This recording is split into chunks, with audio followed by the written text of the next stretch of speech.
Welcome to Pack the Rock podcast with the Hoosier Network. Thank you all for joining us. I'm your host, William Stewart. To my left, Ian Plaskoff, and across from us, Ava Wegenke, Nick Rodecap, freshly off the trip from Oregon.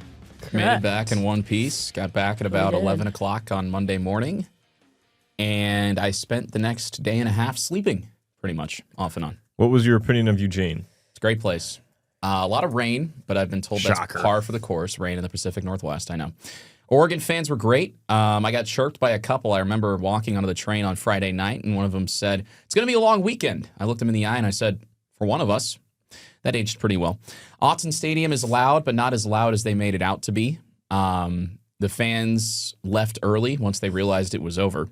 But overall, beautiful place, beautiful campus, and monetary restrictions permitting, definitely going to try to go back there because it's a crazy cool part of the country. What was your opinion of the game day setup? Didn't go. We did not go. Oh, you didn't see campus? I think we walked past where game day was. Yeah, campus was a little confusing, I'm not going to lie. It just kind of was like, I don't know. It was a little bit like confusing, but I guess from what I've seen online that it was a good turnout. Like it was huge. It was packed. It was huge. So good for them. So what do you think? It's just poor civil engineering out there in Eugene on the campus? Maybe. I don't know. We sat in their student union for a while on Sunday, and that was really nice. Yeah. I'll tell you, it looked great on television. Looked beautiful. Yeah, no, my God, it's gorgeous. It's the a really view nice from campus. the press box is insane. Yeah. It's insane. I wish every press box was open air. I didn't get to experience that, but man, just the concept of an open air press box where you can actually hear crowds and stuff. What do you mean? There's just no windows on it? No windows. Nothing. There's an overhang way over the top. Yeah. So you don't have to worry about any like precipitation blowing in, but you get all the crowd noise, you get the wind if there's any. And the writers like Browning, Flick, they told us that it was louder than they were used to, obviously. But just it gives you, I guess, a more accurate assessment of the atmosphere than you would get. Because even though, we could hear the crowd inside the press box at Kinnick, I imagine it was nowhere near what it was like sitting in the press box at Autzen. I was on the roof, but it was really, really loud, even on the roof. But still, it's not like it's so loud you can't hear yourself think. It's just like your average loud college football environment. Yeah, I was thinking back to week 4 Illinois and that crowd, and I was in the press box here, and I'm like, how cool would it be to actually hear this crowd while I'm covering the game? Because that's the one thing that you kind of lack when you're in the press box. Man, the open air, the press box at Memorial Stadium is we'll just leave it at that. It's not as great as the other Curt ones. Cignetti wants to tear it down by the time he's out of here. That is why you're seeing a lot of rev gen motion from the athletic department. But if Indiana had, why are you looking at me like that? Motion, you said. Motion. My bad. If Indiana had an open air press box or at least a window that opened somewhere to let some sound in. I was fortunate enough to be next to Don Fisher's booth. So whenever the door got open in there, I could hear through his windows that were open. But yeah, that needs to be a widely instituted concept in my eyes. Yeah. I will say the only thing that I did not love about their stadium was where they had us set up for photo and video. It was like a tunnel. Like we had our own tunnel, but it was very, very small, very compact. And there was no service or Wi-Fi or anything. They just had a bunch of Ethernet cables, but like a lot of people's computers didn't plug into them. Don't have that port anymore, yeah. Wow. Yeah, so that was kind of the only thing that like I didn't love. This guy, man. You got to buy one of these. USB Type-C to Ethernet. I use this on the broadcast to get the stats. You got to have one of these. For anyone in IU Sports Media watching, there's your plug. Nick, where'd you get it? I bought it at Best Buy, I think. There you go. Go to the Best Buy on 3rd Street, go to Walmart, go to literally any store that sells electronics, and you're going to find this. All right, back to Ava. But yeah, it was nice. The field was really nice. They had this thing where you could pass behind the IU bench on the field, but if you wanted to go past the Oregon bench, you had to go through the moat. And that was like, I don't know, they called it the moat. It was like a really deep alley in front of their fans. It was kind of cool. The duck was cool. He's funny. He's very interactive. Puddles. He's very, very interactive. That was fun to see. I think one thing that Memorial Stadium really lacks, and I've kind of always thought this, but really, seeing it in Autzen was that, like, I wish fans were closer to the field. I feel like in Memorial Stadium, fans are so far away. And, like, having their student section even being so close to the field made a huge difference. But I can see why it's loud. When you're inside, it's very much like, at least from the field view, it's very much looks like Memorial Stadium fan count-wise, that it doesn't go too high. And, like, that made sense. The press box makes it look bigger than what it, I think, like, really is. But you can definitely get that, like, that sound, the way that it is and why it's one of the loudest places to play is 100% because it's like a bowl. Like, you could just feel it. And, like, at kickoff, it was super, it was insane. Like, I was standing next to Graham Nash, and Graham Nash was, like, trying to talk to me, and I swear he was yelling, and I was like, what? Like, what are you saying? Like, it was so loud. But, I mean, once they started losing and when things started to go south for them, that place sounded like any other place. I'm going to be completely honest, maybe controversial opinion, but I thought it sounded like really any other place. Oh, I also did not love that they let fans on the field after the game. Yeah, they just let fans come down. Fans on the field. Yeah. And that was, and you know what? Like, they have not lost there in like 3 years or something. Like, Yeah, roughly. It's not an issue for them because every time it's always been Oregon fans. And like the Indiana fans they were great. They were running around everywhere, but it was hard to like find players and find where I needed to go. And like when they just let the fans out, it was just a whole nother level of like great for them. As someone who was trying to do their job, it was a little bit difficult. But all in all, it was like it was a fun place. It was a cool stadium to go to. And like, yeah, it was cool. I enjoyed it. So the synopsis is, for those at home or listening, the fan experience at Autzen is elite. To be a reporter at Autzen on the field, much to be improved. That is the one thing I noticed being on the roof. If it wasn't for my trusty USB Type-C to Ethernet, I would have had no way to get stats, which when you're student radio and you need stats because... Not even student radio when you're just radio. Yeah, and you're broadcasting and you need stats. That's why I have that Ethernet adapter in my bag. But if I didn't, we would have been burnt toast because there was no reception even above the press box. That's something Memorial Stadium has a problem with. Everybody knows that if you're at Memorial Stadium, you have no cell service. That's just kind of how it is. That's a problem at stadiums everywhere. But definitely, that's like the only bad thing I can nitpick about Autzen. It was a crazy atmosphere. It was a really cool experience. And I got to call it as the clock hit 0 in the fourth quarter. So that is something that I will not forget for a very long time, if I ever forget it. And those fans, man, they go hard for the Ducks. I mean, Indiana players, when they were warming up, just kept getting earfuls from them. And, I mean, they go for the Ducks. Even when they were losing, they were going for the Ducks. You got a committed fan base there. It's like the result of a winning program or something like that. Yeah. I don't know. Just maybe some Nike money in there, too. Shout out Phil Knight. Yeah. It never hurts, right? No. All right, we'll actually get to the results of Week 7, which I'm sure everyone's heard about. The 30-20 win at number 3 Oregon, or at the time number 3 Oregon. Indiana's first top 5 road win in program history, which landed them inside the AP top 5 and on number 3 in the country, which is their second season in a row in a program first. Some of the highlights in the stats: Fernando Mendoza continues the Heisman campaign, 20-31, 215 yards, a touchdown, and an interception, which was a pick 6. He's now 4th in the country with 17 passing touchdowns, but he's still a Heisman candidate. He's 3rd in the country in those odds. Elijah Surratt, 8 for 121 and a touchdown. Led the team in every receiving category. He's now tied 2nd in the country with 7 receiving touchdowns. In the second week in a row that Surratt has had a game-winning touchdown. Omar Cooper Jr., 4 receptions, 55 yards, and a tutty. He's tied 7th in the country with 6 touchdowns. And then Indiana's rushing attack, led by Roman Hemby, 70 yards and 2 touchdowns. CBS dubbed it the Roman Empire on Saturday afternoon. Indiana outgained Oregon 326 to 267 in total yards. Indiana is now one of 7 teams nationally, averaging over 500 yards per game. And the defense, man, did they show up. Held Oregon to less yards than Iowa. Iowa had 284 3 weeks ago. Oregon had 267. The defense had 6 sacks, 8 tackles for loss. They're now 3rd in the nation with 22 sacks on the year. They're 4th in the nation in points per game allowed and yards per game allowed. Isaiah Jones and Lewis Moore both There's Isaiah Bones Jones, with the game-sealing interception. Lewis Moore had one as well. He's now 4th in the nation with 4 picks.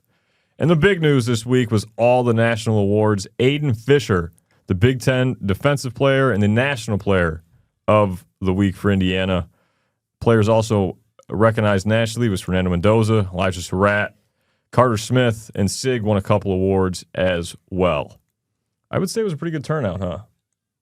Yeah. Anybody know what the significance of this number is right here? Why don't you tell us, Ian Plaskoff? That is how many rushing yards Oregon had in the second half. Dang. And how many was that? 1. Uno? Single? Just out of curiosity, what is the sack-adjusted total? Because sacks shouldn't count against quarterback rushing yards, and I think it's stupid that they do. Even so, I'm gonna look. It's probably about maybe not much. No more than 20, I would think. Yeah, not much would be my guess. Because most of the sacks came in the first half. Also, I mean, for those at home, would anybody want to tell me what is wrong with this offensive line coverage here? I have an idea. Maybe two. I think two defensive tackles going against 5 offensive linemen doesn't seem like the right matchups. These guys here should probably get blocked. You would think. Yeah. You might want to block those guys, maybe. Let's just say that Bryant Haynes might have cooked. Might have done a thing or two. So it was 13 rushing yards lost on sacks in the second half. So Oregon gained 14 rushing yards in the second half. No matter how you slice it, that's pretty good. Still not great. Yeah. Still not great. I wonder, somebody who said last week that Brian Haynes would cook up something on the front 7, and potentially Oregon's young DBs would not fare so well, and maybe even that Atticus Sappington would struggle on kicking field. I will counter. Who said that? I will counter by saying Brandon Finney's pick 6. Brandon Finney's a true freshman. That is true. He was the highest graded defensive back in the country. And it wasn't, it's difficult because I was very surprised for Oregon at how vanilla the offense looked. I mean, I was expecting somebody. For one, De'Aaron Hill Jr. did nothing. 3 carries for -3 yards. He's one of their leading rushers. Jaden Lamar, the other leading rusher, 3 for 17. That's it. I was expecting a little bit more fight, a little bit more bite, a little more oomph from Oregon. They had nothing offensively. And people are criticizing the offensive coordinator, Will Stein. Dante Moore also missed some reads. He had an open touchdown. Instead, he checked it down because he had pressure in his face. And that's a huge credit to Indiana's front 7 because they made life nigh on impossible for Oregon's offense, especially in the second half. I mean, they could not get anything going. It was so puzzling to watch. As I was calling that game, I'm thinking, surely there's going to be another splash play eventually, and there just wasn't. I think the first drive of the game was really all that you needed to see. First play of the game, Indiana broke through for a sack. And then Oregon was going for it on 4th down to no surprise. And it was 4th and 1, stacked box, nobody on the outsides, and Oregon gets stuffed and turns it over on downs. Jordan Davison missed a read. He actually had a decent push on the right side of the line of scrimmage, and he went left. Yeah. He would have had it if he went right, but I he just missed the read. That set the tone for what Indiana was able to do for the rest of that game because Dante Moore, other than the blown coverage from Amari Farrell, which does happen on a weekly basis, once a week. I would say bi-weekly basis. Illinois, Oregon. It happened in Iowa. Just didn't score on it. That's true. It's happened literally every week. Anyways. Excuse me.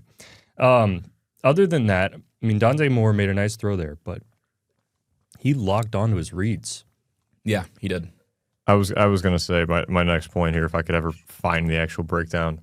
Buff Prime TCal is a user on Twitter who breaks down teams. Yeah.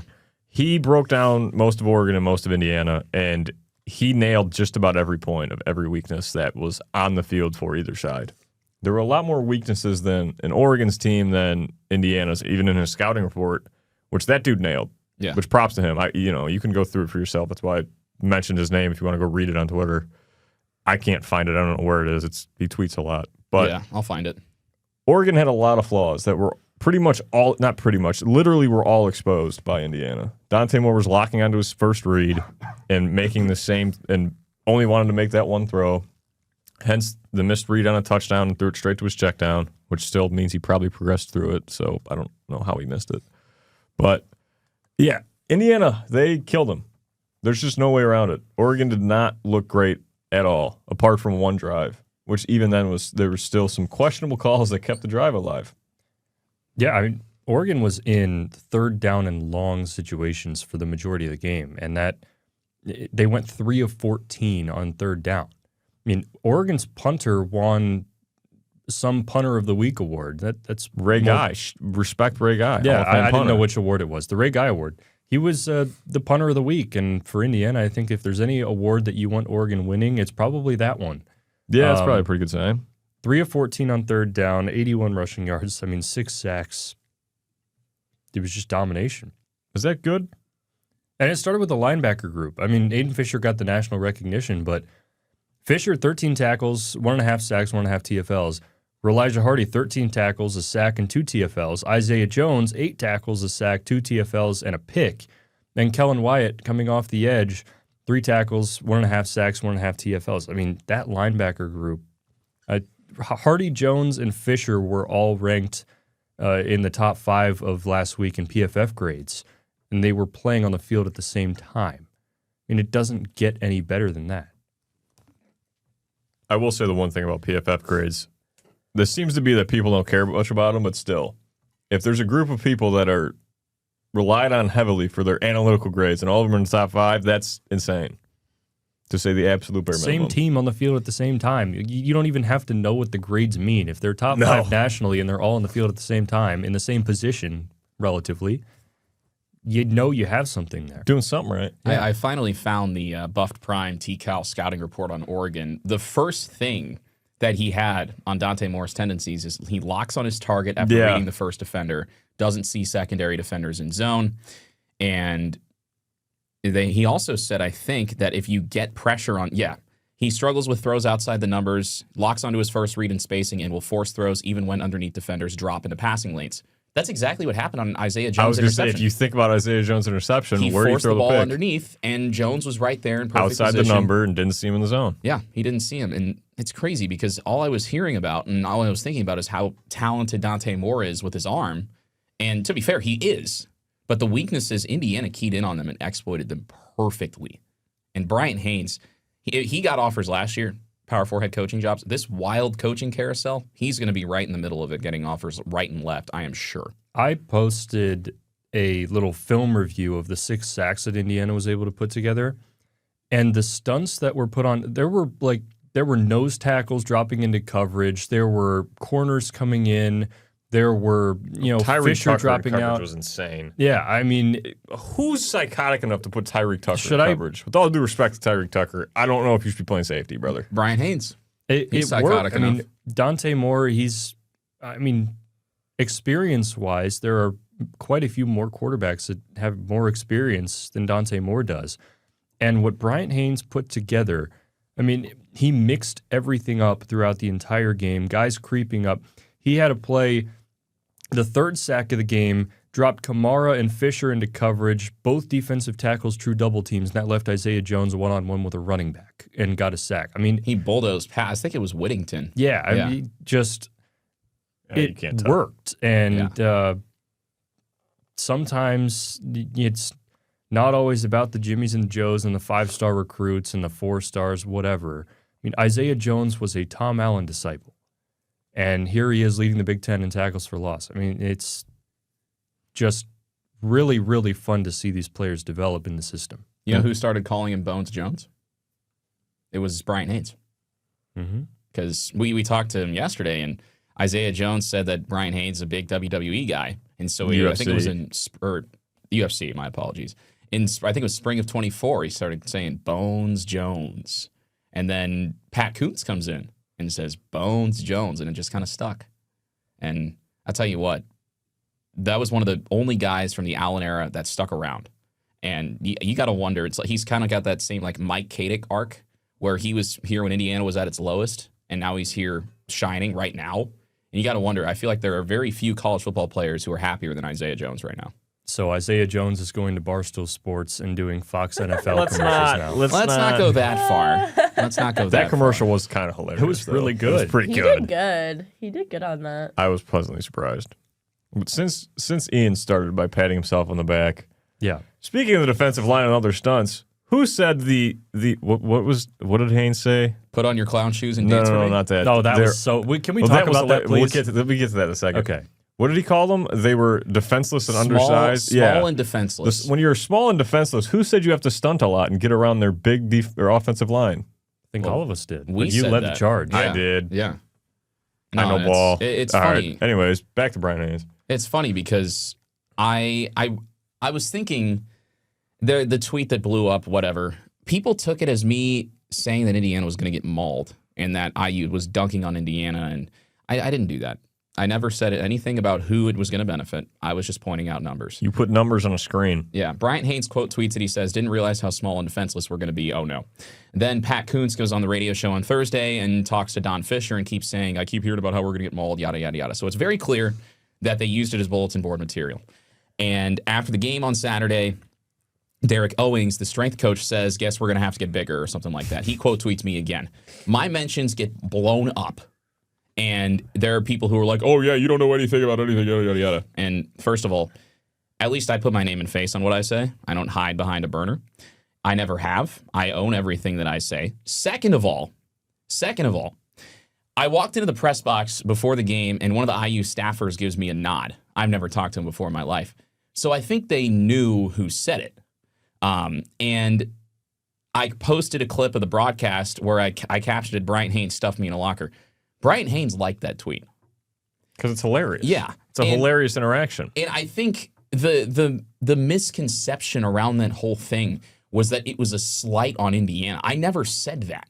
I was just doing my prep, and I said, 46 pounds is a lot. But I, of course, know that O-lines are bigger than D-lines. That's not rocket science. It was the 46-pound difference compared to, if you flipped it, 19 pounds, Oregon's D-line and Indiana's offensive line. That was what stuck out to me. So anybody coming at me on Twitter, fine. If you're owning it and you're not hiding behind a burner, first name, bunch of numbers, faceless clown profile picture, that's fine. That's fine. But if you're hiding behind a burner, then okay. I mean, I can't take you seriously, to be honest, because you're taking, it's like if I go on Twitter and I say, "I like pancakes," and then a bunch of burners come out and say, "This guy hates waffles." No, I never said that. I never said that. And if anything, you should be thanking me because Indiana's defense used it as bulletin board material, and guess what happened? They beat Oregon and they dominated up front. So maybe I just need to start doing that for every game. Maybe for Michigan State, I'll say that D'Angelo Pons is a terrible undersized defensive back, which he's not. Or you could say D'Angelo's worse than Diego Pons. Maybe D'Angelo's worse than Diego Pons, or Francisco Mendoza's better than Fernando. Who knows? Maybe I'll just start doing that every week, and I'll go on and be like the #1 motivator for Indiana football. Who knows? But obviously it worked. Here's my thing with it. I want to get on a soapbox because I mentioned it this to is Nick a last first. night. Yeah. First of the it's year. related to this. Yeah. As a guy, look, I get him in media. I had a 4.1 in high school. I'm not some slouch. As a guy who loved science and who was actually good at math, which is surprising to some people probably, numbers don't care about your feelings. They tell you the truth. And Nick just posted numbers. I don't get why people were so mad about it. Anybody could have run the same numbers and come to the same conclusion that I did. It's numbers. The only people that don't like numbers, it's funny because we have the School of Business, are people with failing businesses, people who don't like the outcome of the numbers, and people who have an agenda and the numbers don't align with their agenda. Indiana football fell under number 2 of what I've just listed. And what did they do about not liking the numbers? They beat the life out of Oregon. The rest of the people that didn't like the numbers came at Nick, which is crazy. Find God, get some joy in your life. That's the end of my soapbox. That's all I got. It's just agitated. Like, dude, what problem you got with Nick for posting numbers? You don't like the numbers, do something. Deal with it. That's or what do Indiana something did. about it. They And dealt with Indiana it. did something about it. They dealt with it. And I will say, I walked into the player press conference late yesterday. We turned around the corner. It was you and me, Will. And I look up, and Curt Cignetti makes eye contact with me. And he didn't say anything. He didn't make any facial expression. But that guy puts fear in your heart. Yeah, Nick was pretty scared. That's what I straight up, I was shaking in my boots. I was like, he texted our group chat and said, that guy might be a serial killer. he's a psycho. But like, if you're an Indiana fan, you're glad that he's a psycho on your side. And because, man, when he got up in that ref's face at Oregon, I'm thinking, he's going to get himself ejected. That was insane. Yeah. That PI was... It was awful. Don't get me wrong. Was so bad, but like he went psycho. Awful no call. His press conference this week too, he was a little like edgy. He was so methodical and slow and measured and calculated in everything that he said. And I'm thinking, okay, this is a guy, he preaches it. Never satisfied, stalking complacency, no self-imposed limitations, on to the next game. But you can tell it's not just that he preaches it, it's that he lives it. He breathes it every second of every day. And that's why Indiana's having so much success right now. But him moving forward, I mean, if I was an athlete in his position, I would think about it the same way. Like, okay, that's great. We've done all this, but it doesn't mean anything. You know, you've still got 6 games left in the regular season, and you're going to have a target on your back the entire time. And you can tell that that's the way Cignetti is approaching this as well. And that's the way the players are looking at it too. It's like, okay, great. We've gotten this far. So what? Back to the pass interference. I just pulled up the dictionary and looked up the term pass interference. Here's what I got. Did you also happen to look up assault and see what synonyms were? I feel like that might show up. Yeah, that's the dictionary definition of pass interference. Who was the DB who was on Surratt on that play? Was it Four? Four? That was Brandon Finney? The young guy. Okay, because he was talking all game, though. Surratt, that dude was Surratt caught the confident. go-ahead touchdown pass. Ife Obadegu was the high school teammate. He was in coverage on that one. And as soon as Surratt caught it, all the Oregon fans were booing, and Obadegu was like, he wanted PI. But I thought it was really ironic that an Oregon DB was complaining about not getting OPI called. When Oregon, they had that play, they wrapped Surratt and did not get the call. And I thought Cignetti was completely justified in him getting in the official's face. And obviously, I mean, he got his team fired up and it worked. But that is one of the worst no calls I have ever seen. Yeah, it was on a, third down and short? It was a third and one. It was terrible. It's terrible timing. What I will give the refs props for, as bad as that no call was, they let the DBs and receivers basically get in a fist fight every play. They did. And they said, y'all got it, have fun. And everyone just turned to the ref and complained after every play, but it's like, hey, last play you just grabbed him, and now he's shoving you. So it was consistent, if nothing else. Wide receiver DB matchups were really fun to watch. And they were elite. It was elite football. Really, one of my favorite plays was the Omar Cooper Jr. OCJ turning into OBJ. Yeah, that one-handed catch. And where he made the one-handed catch, stayed on his feet, made a spin move, and then dove for the first down. I mean, he's playing on Sundays. There's no doubt about it. It's ridiculous. It was insane. Ridiculous. It was. Ben was calling that, and I'm thinking that was the first thing my mind went to was Odell Beckham because of the way he caught the ball just outstretched behind his back, and then he sets his feet. It looked like it was going to be maybe a 2-yard gain. Spins, breaks a tackle, and dives for the first down. That's incredible athleticism. There's another Tom Allen recruit, too, who stuck around. Indianapolis' finest, Lawrence North. Now that we're speaking about Indiana wide receivers, I want to bring up some statistics real quick.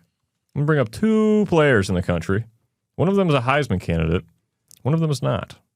I have a feeling someone might know where I'm going with this. Let's do a blind rank. Don't say names. I know who you're talking about, but don't say names. So hold on. I got to find the other guy's stats. I roughly know what they are, but I have to find them so I get them exact. I've got them right here. Oh, you got the other one? You want me to do the comparison? Here, I got one of them. Okay. You do so one guy has 39 receptions, 533 yards, and 7 touchdowns. Nick, what's your guy got? The other receiver has 40 receptions for 505 yards, so about a yard per reception difference between the 2 receivers. This receiver's averaging 12.5 yards per reception. Mine's averaging 13.5. He also has 7 touchdown catches. And is yours a Heisman candidate? Mine? Yeah. Yes. Mine's not. Why is that? Well, mine is Jeremiah Smith. Who's yours? Elijah Surratt, Waffle House. Wow. That's interesting. It is. Now, you want to talk about guys who aren't getting enough respect. We'll talk about Elijah Surratt. Which shout out the East-West poll for respecting Elijah Surratt. Yeah. No, and Surratt, I mean, he's had the go-ahead touchdown catch, the de facto game winner in each of the last 2 games. He has. Wow. And he had 2 touchdown catches against Illinois. Wow. I believe I saw a tweet that said he had 80% of his catches are for first downs. That is correct. Yeah. That's insane. Yeah. 80? Mm-hmm. Yeah. The guy's a chain mover. I think that was Mendoza's first completion, was like a 20-yard out route to Surratt. It was. It was that comeback, I think. No, and that's the Which thing. was a great ball, by the way. The Mendoza's ball placement to Surratt, you can tell those guys have put in a lot of extra work together because their It's not even chemistry. dude, his ball Just in placement to general. anybody is nuts. But in my mind, I keep replaying these back shoulder throws to Elijah Surratt, and it seems like they're always on the money. Like every time. It's incredible. I took a trip down memory lane and watched Curtis Rourke highlights last year and his back shoulder throws, but the ball that Mendoza throws is just different. They're both well-executed back shoulder throws, and of course Surratt is no stranger to the back shoulder throw from both of them. But the one that Mendoza throws is just a straight line to the perfect spot. He leads his receivers so well. Yeah. It's so cool to watch from really high up because you can see the play developing and you can tell, okay, either the receiver's going to make the catch or nobody's going to make the catch.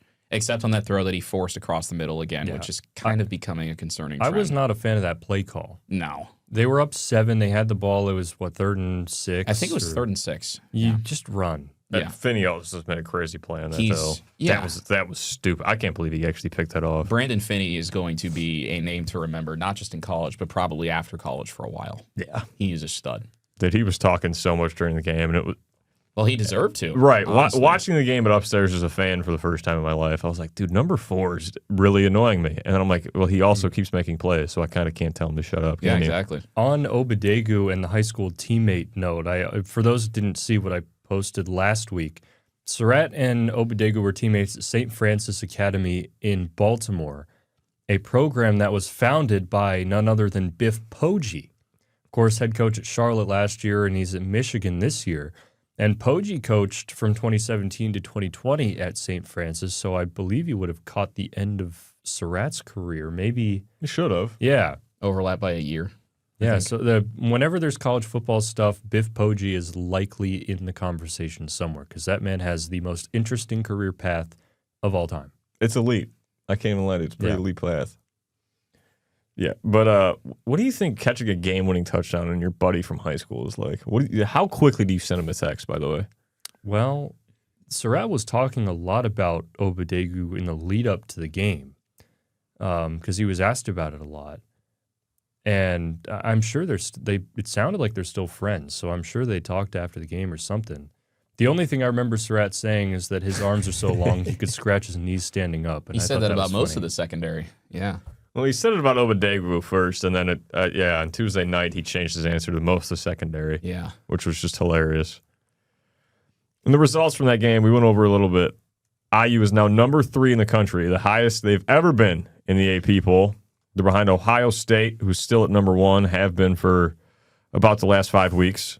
Now Miami at 2. Oregon has fallen to 8. USC is back into the ranks at 20.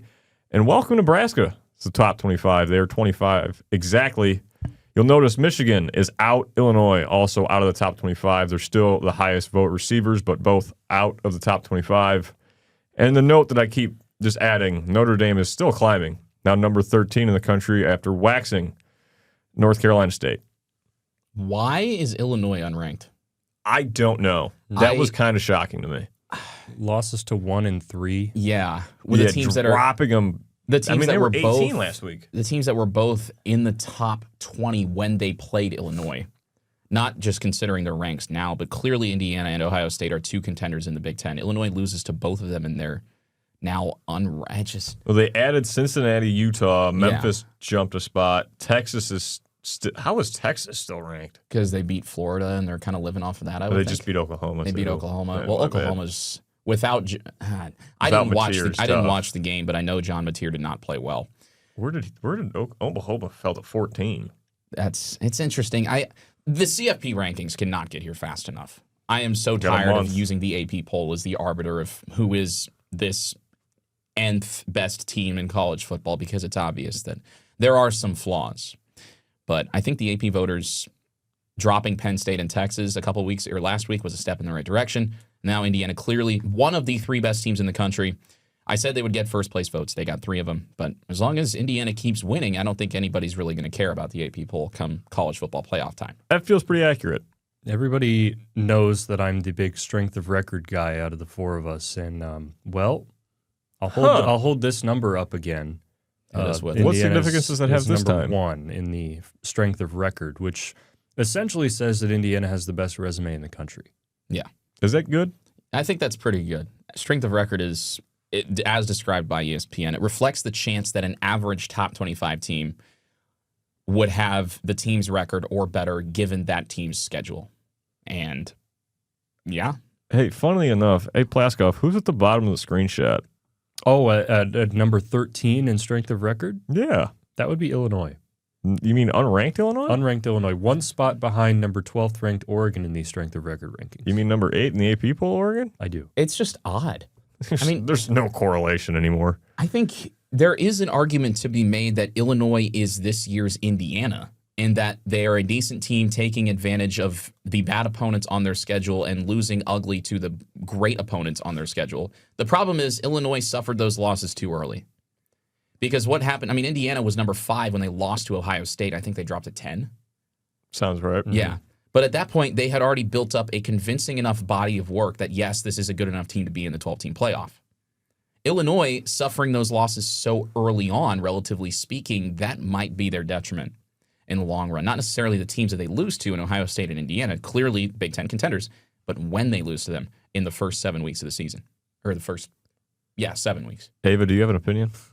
Yeah, I don't think I necessarily agree with Illinois' this year's Indiana, but that's not dunking on Illinois. That's not dunking on anyone. I just think that what has happened with the program is pretty hard to replicate. Well, it's not anywhere. It's not the turnaround. It's not the Then why do you say that? Well, in that you're a new face that's kind of disrupting the status quo of traditional contenders, building up a resume and trying to make a case that you belong in the playoff. But Illinois had a good season last year. They did.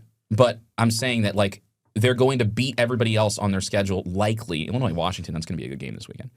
But if they beat everybody else on their schedule, it's going to be the same kind of case where they lost ugly to 2 really good teams, but they're just losing to them too early on to have that existing resume of, oh, look, we've already won 10, 11 games. You can give them the recognition. So you give them the benefit of the doubt for the sample size versus the 2 outliers of losing ugly.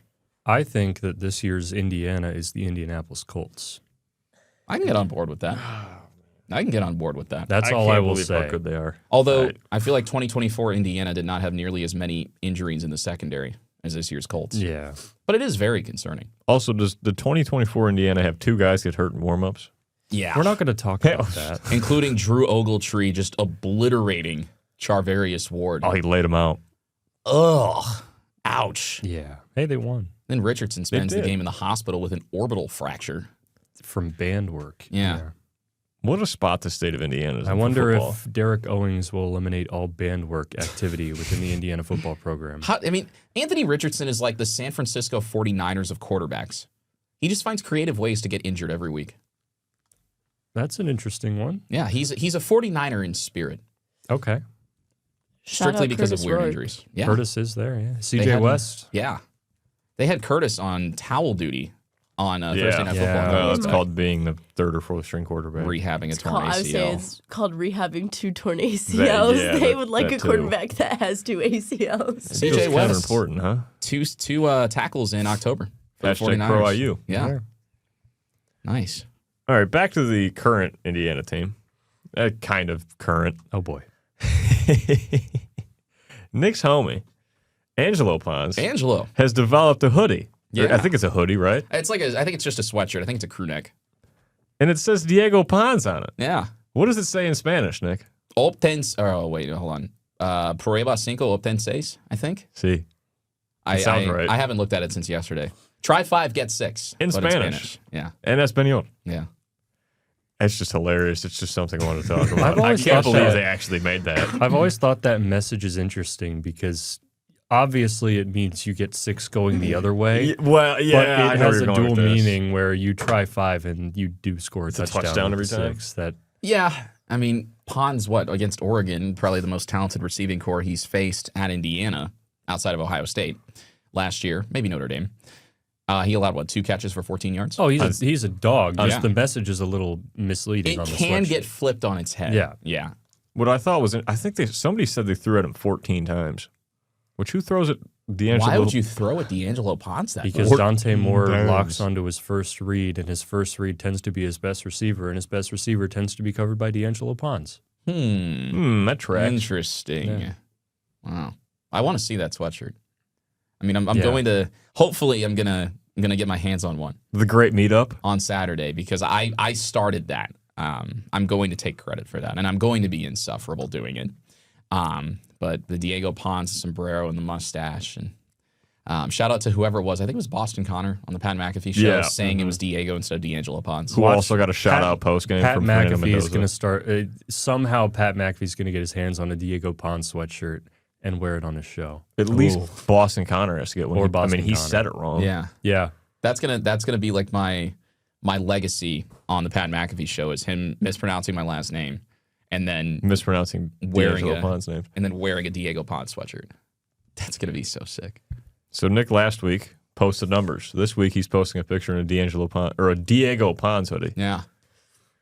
Indiana football, man. Angelo said he knows how to find me. He sees me more than I see him. I'm assuming he's talking That's about scary. Dude, that Memorial really sounded like a Stadium. threat. Yeah. I mean, yeah, I'd like to think that he's just talking about that he sees me on the field before the game. But who knows, man? Who knows? Or he just sees you on Twitter all the time. Yeah, Could be that too. Yeah. But back to we're going to pull the scope out a little bit. We go out to Big Ten football in general, and we touched on it with one Brian Haynes and the fact that he could get a job offer. The head coaching carousel of Big Ten football. On Sunday, Penn State head coach James Franklin was bought out for $49 million to stop coaching the Penn State Nittany Lions. That is more than all of Division III athletics will make this year. That's what? Yeah. Wow. That's a lot of money. On That's pretty contrary, insane. though, he is supposed to attempt to find a job in either broadcasting or sports again, and then Penn State pays out what that job doesn't pay him, if that makes sense. Yeah. So if he finds a job that pays less than the Penn State buyout, then They have to make up the rest of the money. so what he should do is he should just find a minimum wage job somewhere. Yeah. There And was then- a tweet from the Kalamazoo Growlers of the notable Northwoods League that Ryan said, Kraft. hey, Shout out. come coach third base for us. And That's then- funny. Yeah. That is I funny. He, I saw another tweet too that was he could get some low-level job in broadcasting and force Penn State to pay him everything.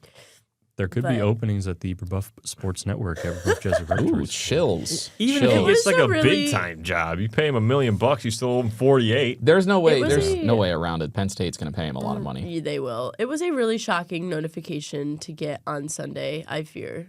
I was shocked. And Yeah. I don't know if I agree with it. You think back to 2 weeks I ago, think and they had the lead in overtime against Oregon at home. Yeah. And then, Wasn't that 3 weeks ago? or 3 weeks Man, it was a For while them ago. to do something like this means that it's been on their radar and they've been thinking about it and considering it, because I don't think the school would just do it. It's on a not whim. just because of this season. No. No, but I don't know if I totally agree with the timing. I feel that they jumped the gun on that maybe a little bit. Okay, yes, you lose a close game to Oregon, and then that loss really just, it all affects you. Then you lose to UCLA, and then you lose to Northwestern. At Not, home. not good. Not good. But I feel like personally, I think that the decision to fire him, they jumped the gun a little bit on it, and I don't think I necessarily agree that maybe it was 100% the right decision, but they did what they did, and I'm interested to see in the direction that they choose to go in. And while there's no right or wrong opinion, they did interview, they talked to players, and this was from their center and captain, Nick Dawkins. Ultimately, as players, it's an overwhelming sense of guilt. We got our coach fired. We didn't play well enough. We didn't do our job good enough.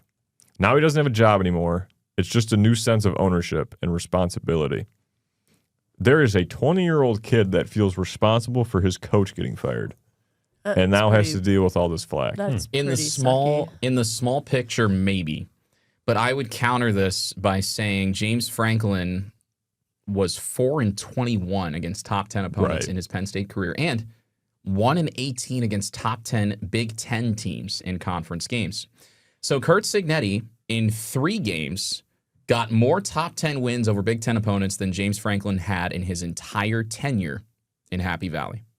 I think Curt Cignetti is indirectly responsible for getting James Franklin fired. I think Curt Cignetti is indirectly responsible for the changing landscape of college football, because every program now has higher expectations of when they bring a new head coach in to win automatically like Cignetti did. It's never going to happen again like it did in 2024. This is potentially one of the greatest, maybe the greatest coaching turnaround, not in just the history of college football, but in the history of college sports or sports in general. This is an Indiana program that not a single soul cared about. Not true. Well, not true. Metaphorically. Nationally, yes. In the national media, nobody cared about Indiana. Yeah. This is the losingest, or was the losingest program of all time. And Curt Cignetti comes in, makes college football playoff in year one, and is 6-0 and looking further into a deeper playoff run, Big Ten, whatever you want to look at. Other programs are expecting that now because Curt Cignetti did it. But there are no other examples of what Cignetti has done in the modern age of college football. So those expectations are, I don't know how attainable those are, but he set that precedent and he set the bar really high. Well, and here's the thing with that too, is Sig woke up a sleeping giant, right? Indiana's got what? More financials than probably every school but maybe 5.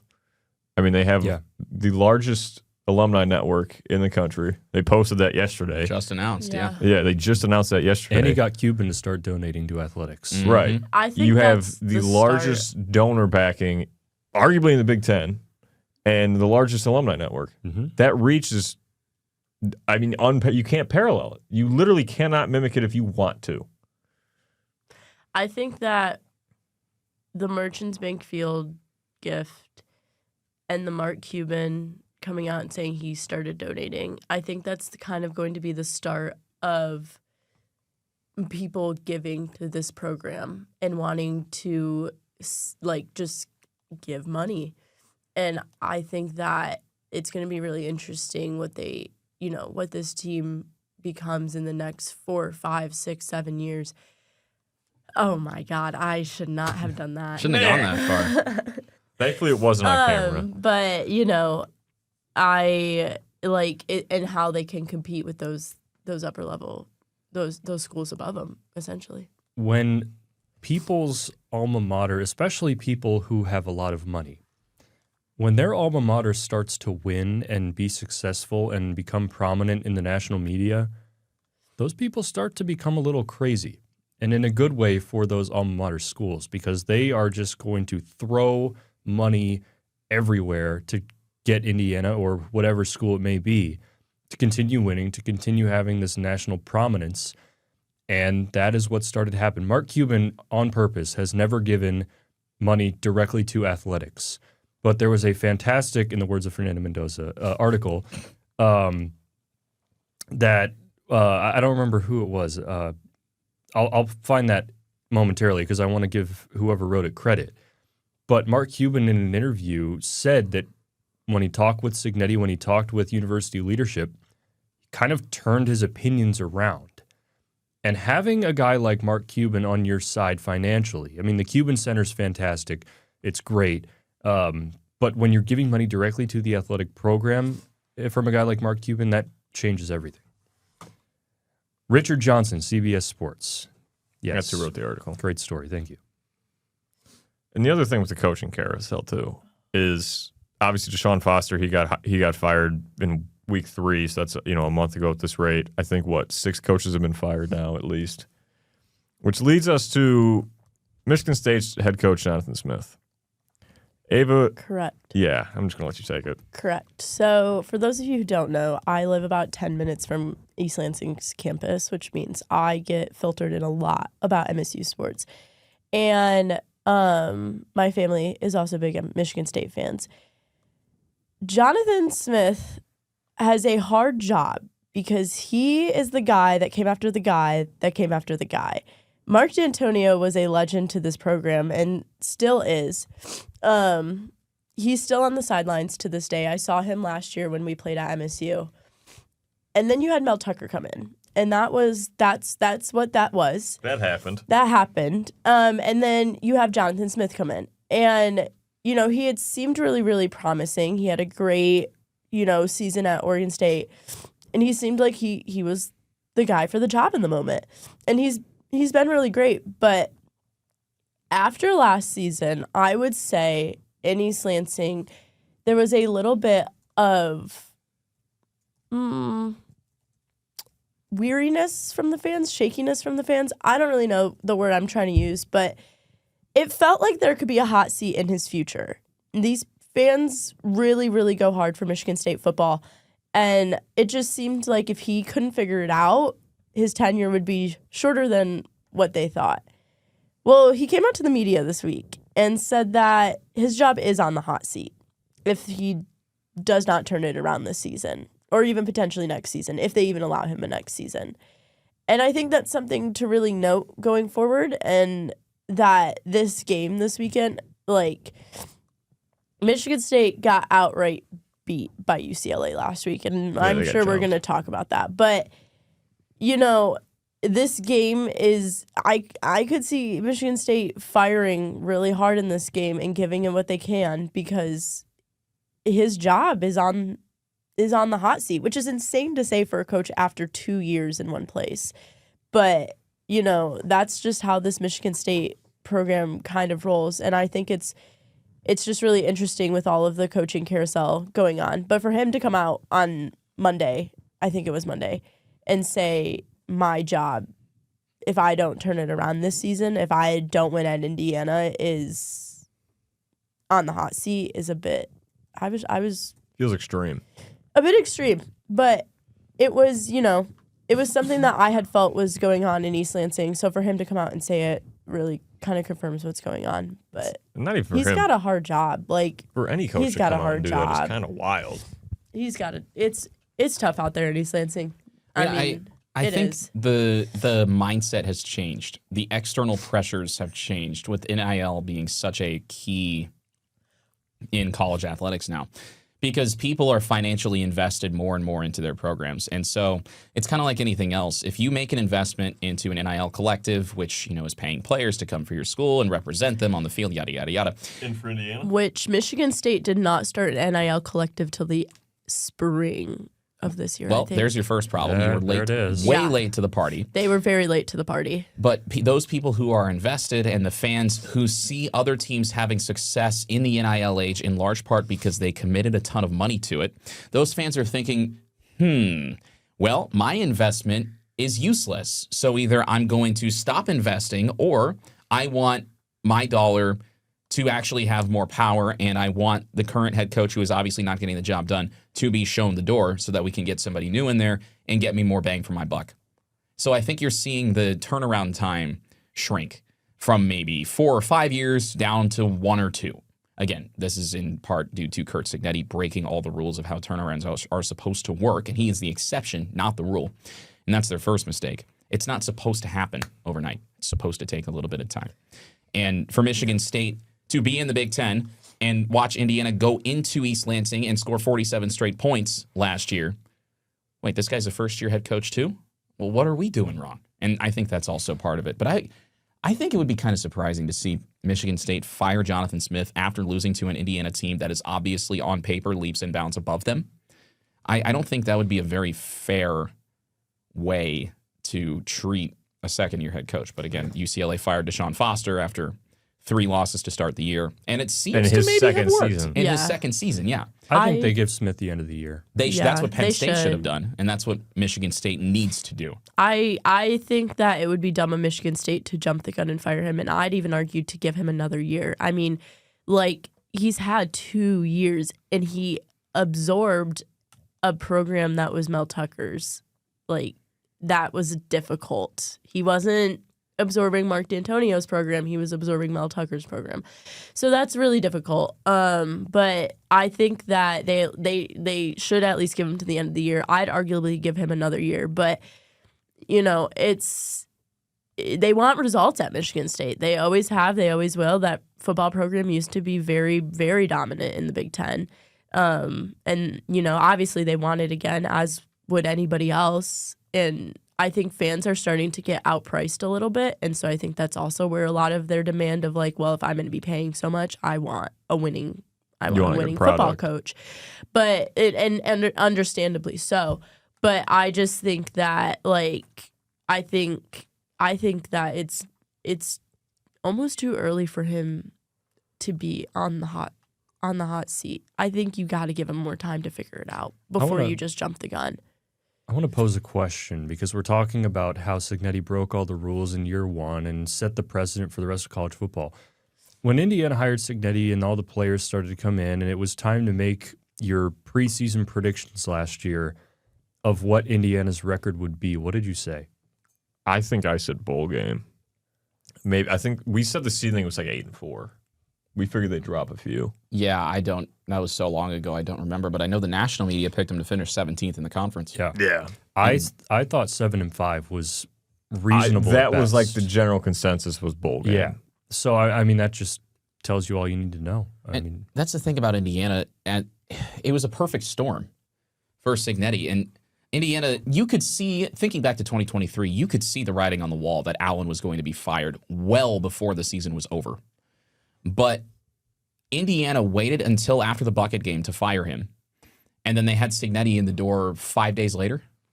They hired, I think, him on November 30th. The bucket game was on my birthday, the 25th.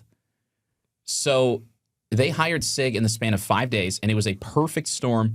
You had the portal. You had NIL. You had, let's admit it, you had a very favorable schedule with 8 home games. And the stars aligned perfectly. And that was... nobody expected them to win 11 games and make the CFP, except Curt Cignetti, because no self-imposed limitations. And that trickles down to the assistants and the players, obviously. But nobody expected last year, nobody expected what happened to take place. No, you can't. I mean, nobody expects a guy to bring basically an entire group of 5 roster that just went, what did they go, like 10-2 at JMU that year? Yeah, something roughly, like that. We'll say. I think they won the Sun Belt in 22, maybe 23, I don't remember. They were very successful. He brought an entire group of 5 team over here. Mm-hmm. And he had the starting front 4, you could argue front 6 of last year's schedule before he even sees a team like Nebraska, which they were receiving votes. They had some faith. Then it was, you had 2 national championship contenders in Washington and Michigan. Granted, their teams were worse because they lost guys to the draft. But still, had last they're 1 year's year national removed. Championship game. Right. Yeah. And then obviously there's Ohio State. So there was people were, I think the assumption was 3 or 4 losses at the bare minimum. Yeah. Especially with bringing in, your whole new coaching staff. But they had the perfect storm, like you said. They had the entire offseason to perfect it with the guys that were here from Tom Allen's regime and with JMU's squad and obviously all the coaching staff's beliefs and work ethic and everything that won all of, the existing players over. Like Kadek said at the beginning of the year, he goes, dude, this is perfect. It's business. We're in and out of here, and I have all my time outside to myself. I don't have to, sit around here and wait around and do whatever, hoopla they were doing with Tom Allen. Can I go back to the Jonathan Smith thing real quick? You can. I just found this new article that Sports Illustrated released 5 hours ago, pretty much saying that, like, if they drop it against Indiana this weekend, why shouldn't they fire him after the Indiana game, which is insane. They said that, so I'm reading this article, and in a chunk of this article, it's talking about the Michigan game, which is super big for these schools, as it is for any in-state rivalry. And they said that, would Michigan State ever dare to make the coaching change before Michigan, the most important game on their schedules? Some teams go through a coaching change like UCLA, and they can rally together and and they play better after the fact that they fired their coach. Then they said, let's assume that he does get the opportunity to coach against Michigan. The Wolverines are not good, and if he won, they think that everything would be forgiven and he'd be off the hot seat. So it'd be kind of like the 2023 IU football conundrum. That's just like, okay. It would be I kind just of need like to put that out there. Be kind of like Allen in 23. That leads me to a rhetorical question for those of you to think about. Does the new day of NIL and all that lead to shorter coaching contracts off the rip? Absolutely. With people wanting, their coaches fired within 2 years? Absolutely. Are they going to stop giving guys 4 or 5 year deals off the jump? Didn't we kind of just talk about that? Yeah. Yeah, but I'm just saying, is that going to lead to an ultimatum of ADs just being like, yeah, I'm not even going to sign a guy to a 4-year deal anymore? I would like to think you get a little bit more time, but the reality is, based on what we've seen, you have a much shorter leash. And again, this is the Cignetti effect. Yeah. He broke everybody's brains because now everybody thinks, I got to hire the next Curt Cignetti. It's kind of like you're gonna draft, somebody in the late rounds thinking he's gonna turn into Tom Brady. It's kind of like how a bunch of scouts think if a quarterback is 6'5" and a good game manager that you can turn him into Tom Allen, Drew Aller. That's why Drew Aller was mocked so high. Because, he's tall and athletic, and maybe we can turn him into Josh Allen. Obviously, you can't because Drew Aller sucks. And this is before he got injured. But yeah, you see the outlier, and everybody thinks it should be the norm. And when it isn't the norm, everybody's shocked. But it's kind of this thing that's happened throughout football, not just at the coaching ranks, but just across the sport. It's like there's less time to achieve the same high standards. Like in the NFL, when it comes to quarterback development, if a quarterback isn't good, like a franchise changer within 2 years, he must be a bust. And it's just kind of like everybody's got a shorter leash. I don't know if leash is the right word, but a shorter turnaround time frame. Like it's basically 2 years now. And realistically, look at, this is the NFL and I'm comparing apples and oranges, but look at Peyton Manning's first 2 years in the NFL, especially his rookie year. I think he threw 30 picks in his rookie year. I don't think Peyton Manning would have turned into the quarterback that he turned into if he played in today's NFL. And it's the same kind of idea that you're expecting instant changes when you really need to kind of temper it and take a step back. You can look at Indiana and say, okay, that's the dream, but that shouldn't be the expectation. And, since Jonathan Smith still has a job, we need to get to this Michigan State preview. Yes. They're 3-3, 0-3 in Big Ten play. They just got shellacked by UCLA at home, 38-13. Shout out Tim Brando. Yeah. Aiden Childs did leave the game early, their starting quarterback, but still, it was looking pretty bleak before that. He's now a late week decision, according to Jonathan Smith. The offense is still the Aiden Childs and the Marsh show, where he just chucks it downfield and hopes he's going to go grab it, which the backup quarterback did the same thing. The one thing I will say was the first drive by Michigan State, where they scored their only touchdown, with Childs and a quarterback at least. They looked elite because it's the first 10 plays that you plan. Nothing like a scripted drive. So what I wrote down is if Jonathan Smith could script his entire offense for the entire game, they might be 6-0 because they look great on a scripted football team. They even did last year. That's why they scored 10. They went up 10-0 in Indiana. Problem is you can't script an entire football game. The run game is mixed in very lightly. It's not flashy. There's not big plays, but they'll get you 3 to 4 yards every play. The defense is a 4-2-5. Does that sound familiar? It should, because everyone runs it. Their D-line is, in the nicest way I can say this, terrible. Their run, at least in the run game, they had no discipline.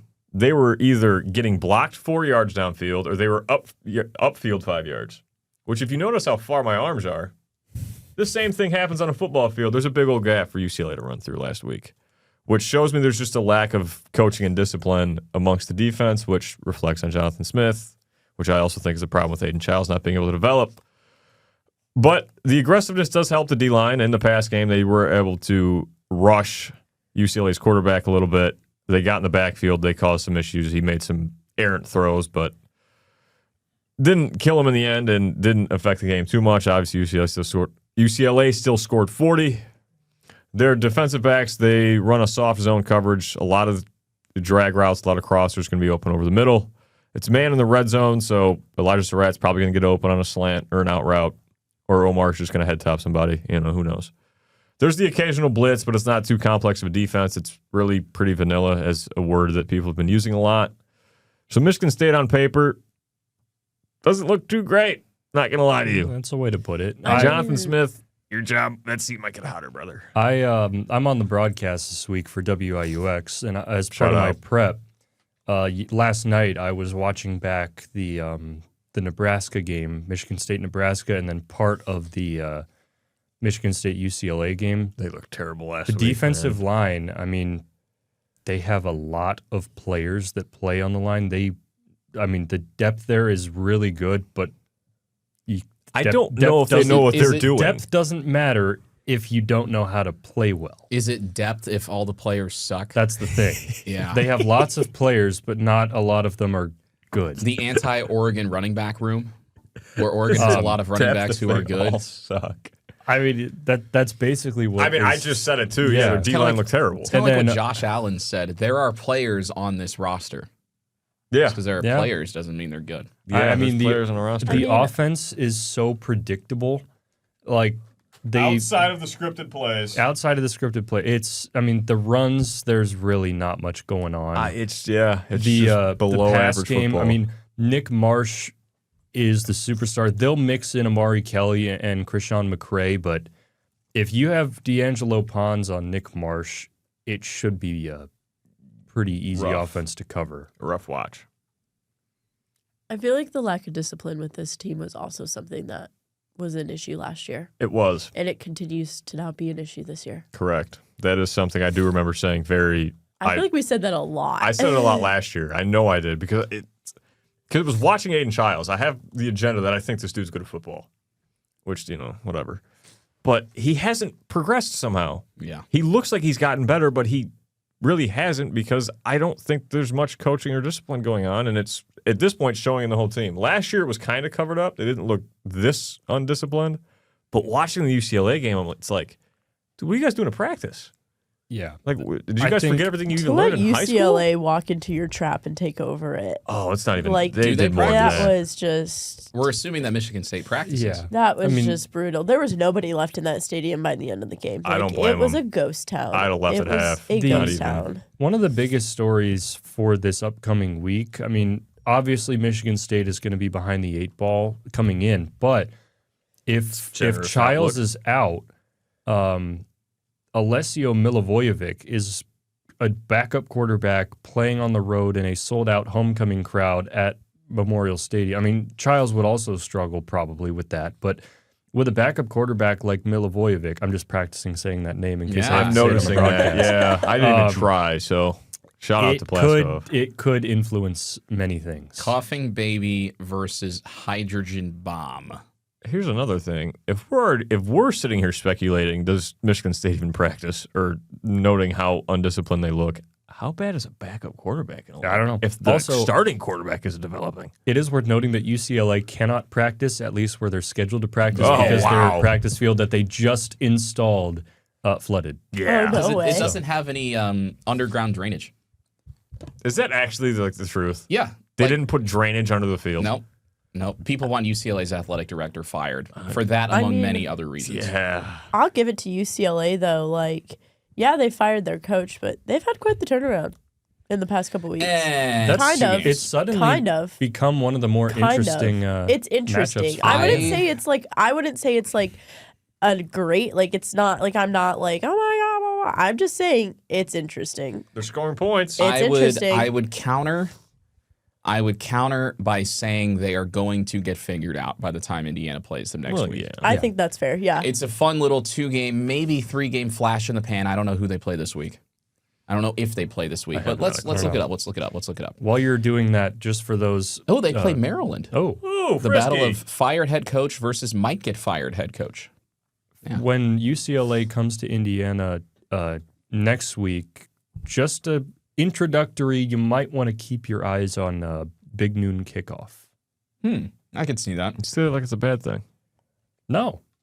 Yeah, but then I have to be in the same city as Dave Portnoy. That's a problem. Yeah. That is actually a problem. You got It would be worth a look of tracking where those guys are going, because there is a somewhat solid chance that it ends up here. Yeah, that would make sense. But I'll tell you what.